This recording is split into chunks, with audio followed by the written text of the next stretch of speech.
Chase Claypool went on the I Am Athlete podcast with Brandon Marshall, Pac-Man, and LaShawn McCoy. They were in Pittsburgh. I believe they did something with Tomlin, too. I cannot wait to watch that entire conversation. Or no, Ryan Clark. I think Pivot. Yeah. Pivot had Tomlin on. Yep. I Am Athlete's been doing a Pittsburgh run. They had Aaron Donald on there, I believe, a couple weeks ago. Now they had Chase Claypool on there. Chase Claypool talked about a lot of things. He talked about how with Ben Roethlisberger, if he maybe didn't make a play early or dropped a ball early, veteran quarterback's not going to go back to him as much. So that's why his stats maybe looked the way it looked. He said he had learned from it, though. And, I think everybody's excited to see what Chase Claypool can become in this offense for the Pittsburgh Steelers. New quarterback, whoever the hell it's going to be, whether it's going to be Mitch, Kenny Pickett, Mason Rudolph. It's not going to be him. Go Pokes. Might be Mason Rudolph. We don't know. It's not going to be him. We don't know. It might be Mason Rudolph. Can't have a beer with Mox. Can't have a beer with.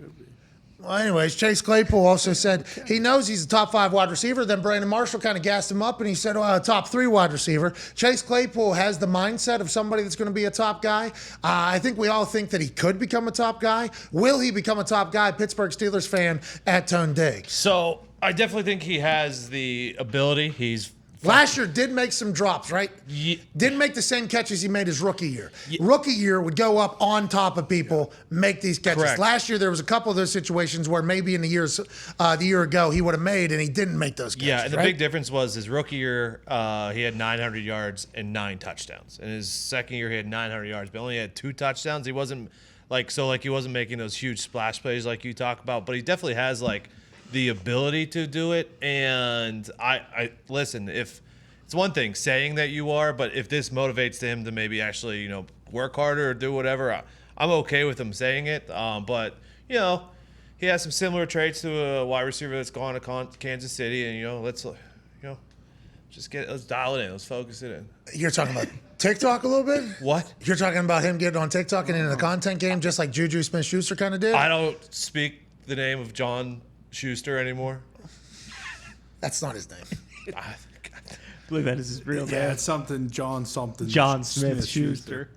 Anyways, John or Juju was a hell of a football player. He's going to be great for the Kansas City Chiefs, but I'm not 100% sure that was necessarily the greatest OG in the wide receiver room for Chase Claypool, is what you're saying as an outside looker. Yes. Looking in. Yes, that's what I'm saying.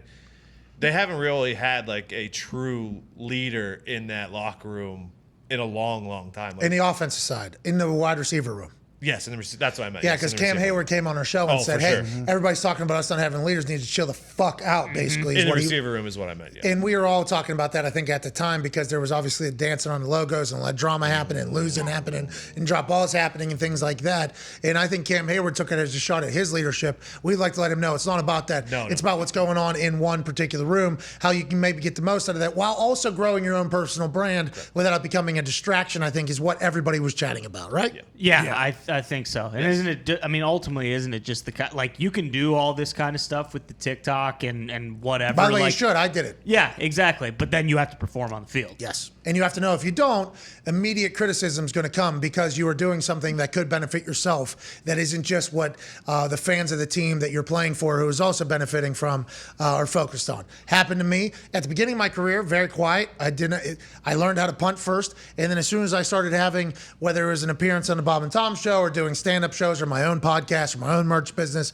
or anything I had going on, I knew that I was just 3-4 shanks away from getting run right out of town. And anytime I would have a bad game, which didn't happen often, to be honest with you, but if I did have a bad game, once I became a very loud person in the city, it was loud. This guy's focusing on all the wrong stuff. This guy's doing that. It comes with the territory. You have to know that is the case. And hopefully Chase Claypool got a quick lesson in that. If you're not making as many big plays and you happen, by the way, out of your control, you have a drop. Somebody makes an incredible play on you and actually breaks up a pass that maybe you would have made a year ago, which had a different pass breakup, but the common eye can't see that. They're immediately going to say, this guy's not focused on catching footballs for the team that I love, for the team that makes my life a lot better week to week. This guy's worried about doing some other fucking shimmy on TikTok and all his time's on that. That's just natural human reaction, and you have to know that if you're going to get into the content game while playing in the NFL. I think Chase Claypool knows that now, and I think he's going to be much better for it, and the Steelers fucking need him.